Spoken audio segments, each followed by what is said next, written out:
Hey everyone, I am done with my weekend wedding activities for my friends. So I went ahead and played some Dota 2 over the weekend per request. Still testing out a bunch of things, but what I wanted to make this content on is just really giving my thoughts on, being a tech enthusiast or gamer. I think there's certain classes of people who want to enjoy playing video games.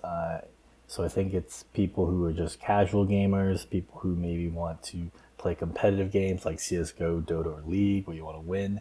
And then there might be a class of people who are making content, recording their content, maybe even streaming while playing video games. So I wanted to address all of those with this video. So one assumption I'm going to make in being a casual gamer versus a competitive gamer is I think what's shared between them is that you at least want good graphics. They don't have to be the best graphics. You don't want lag, and maybe those are the two things that they share in common. And watch this footage. This one's recorded on the Mac OS, though.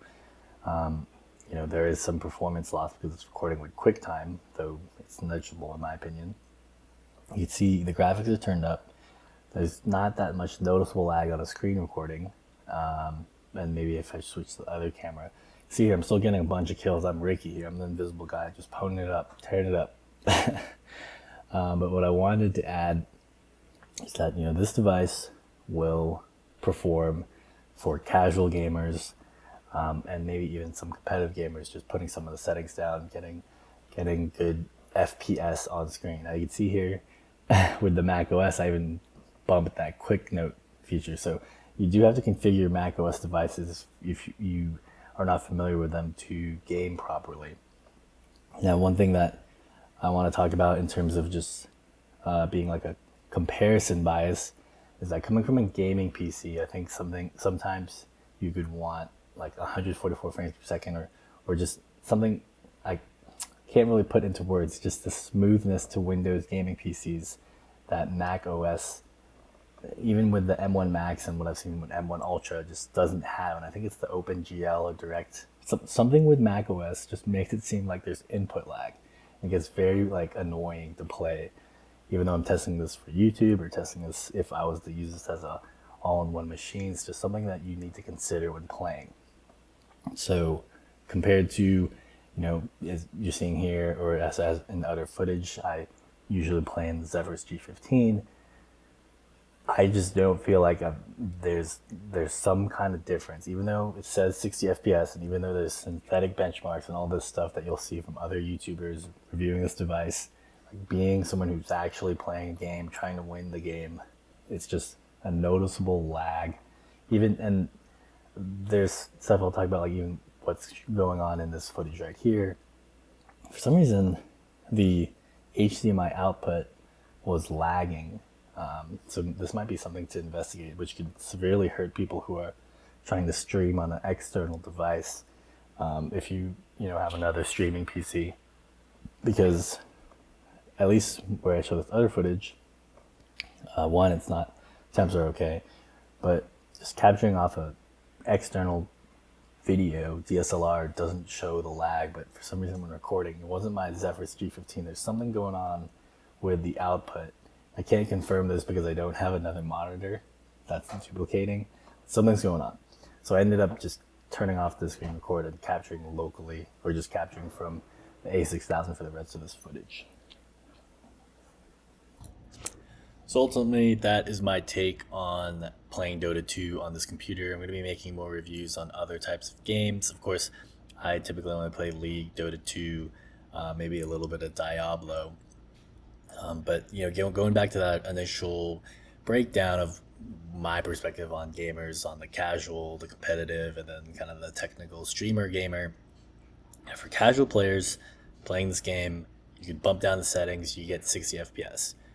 Then when you start bumping up into competitive, if you've had a gaming laptop or a gaming desktop and you're used to playing on Windows, you're gonna notice, even though the screen setting says 60 FPS and you're at high, there's just some kind of rubber banding or something that I just haven't had time to dive into.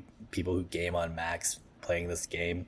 I mean, I thought it was fine playing League. It might be something specific to Dota 2. and it's not saying that you couldn't figure it out and get it to be the same thing as it is on Windows. But it's just something to consider. In that, maybe you do buy this device, but in that 14-day period, I would play a couple games and see, like, is this really what I want to do? If I want this lightweight device that doesn't get too hot, doesn't turn on fans, something to consider with this device. So, all in all, I typically just review laptops and then see if, like, this is what I want to carry. I'm about to go to Portugal, so is this a lightweight laptop that I could, make content in, edit videos, play some video games here and there. So for my use case, it's starting to look like it. But for other people, maybe they just want the max frames per second or the max gaming experience. I honestly sometimes just lean towards telling people to get the G15 or G14. You're able to play Windows, no emulation, play the anti-cheat games, play Elden Ring. Yesterday I was trying to configure, okay, Elden Ring, how do I get the DX11 version open, and how do I get around anti-cheat? Right, so that's my take on kind of this M2 MacBook as a all-in-one device. Everyone has their different reasons why they want to have a single unit, but from a gaming experience, this is something to consider. Lastly, if you're a streamer or you want to make content on this, you're like, oh, it has good video editing capabilities. Well, depending on what device you like editing, when I did display mirroring and capturing on the Zephyrus G15 in the beginning of this video, I showcased how it was lagging on duplicate monitors. So, I don't expect that to happen with external monitors, as in, I'm not duplicating the screen, but some people want a game on their laptop and then capture on a separate thing. That could be an issue for some people because I couldn't use any of that footage, right? The screen is showing 60 FPS on my internal MacBook screen, but on the capture device and even in the recording, it ends up being choppy. So I don't know what's going on there. Maybe something to investigate, maybe a new issue, quote unquote, game capture issue gate that is a problem with this device. But as you can see, I'm using the A6000 that I used as a secondary camera that, unfortunately, I'd obviously just like to show you guys the gameplay footage, but it was 50 to 60 FPS. I did end up turning the settings down because I wanted to win the game, and it was lagging a little. So I'm just been kind of ranting for literally 7 minutes. There's not too much to add from a couple of turbo games I've played. Honestly, I would prefer to game on my laptop that I have right next to me if I was serious about having a gaming session. But I am testing out this device and giving my feedbacks as someone who plays a lot of this video game. It was playable but not an enjoyable experience. So if you've never gamed, I would say if you've never gamed on a Windows laptop and you're just always coming from a Mac perspective, then this device is going to be awesome, right? Even compared to the M1 MacBook, I couldn't play Mac settings. So if you have a M1 MacBook Air and you like the lightness and you're just like, I want to get the next version to play 60 FPS and max settings, then yeah, you should upgrade, in my opinion, if you really have that in you to have that better gaming experience. But if you're just a casual gamer, you don't care about playing low settings, don't care about max resolution, and you don't care about 60 FPS, then you're fine with the M1 Mac. So yeah, similar settings to what I had with the M1 Max when I had the 16-inch. Similar complaints, it just doesn't seem as smooth. And then you can see here I'm typing as I end up this video. Do not get this device if you want to win games. You can see I'm losing this game. I think it was Dro's fault. I was landing awesome hooks. Look at this Void literally backtracked back to us and we still couldn't kill him. And the Wintern Wyvern was healing the Vengeful Spirit, so we couldn't kill him. I was so triggered at this point. I started molding like Gorge, and I blame the M2 MacBook. If I had my Windows laptop, we would have won this game as Pudge, because Pudge is OP. See, I'm flaming at this point. But yeah, that's my take on Dota 2.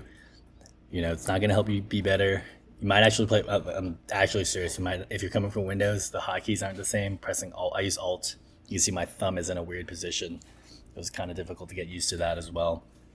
Sometimes I would miss my options, stuff like that. But at the end of the day, guys, everyone has different use cases for this machine. This was just my take on my opinion on how it is. So let me know your thoughts on this video, and I'm even down to test this Dota 2 even more, because I play Dota 2 all the time. So let me know in some comments some other things you may have noticed from this video, or if there's other content you want to see. Would appreciate some subs and likes, because even if you don't want to watch more videos, it honestly kind of helps me out with the algorithm, send it to more people. If you thought it was helpful and other people want to watch it, could be cool. Gives me 5 cents per view, so that will help pay for McDonald's apple pies and McChickens, which is my staple diet. See you guys in the next video. Peace.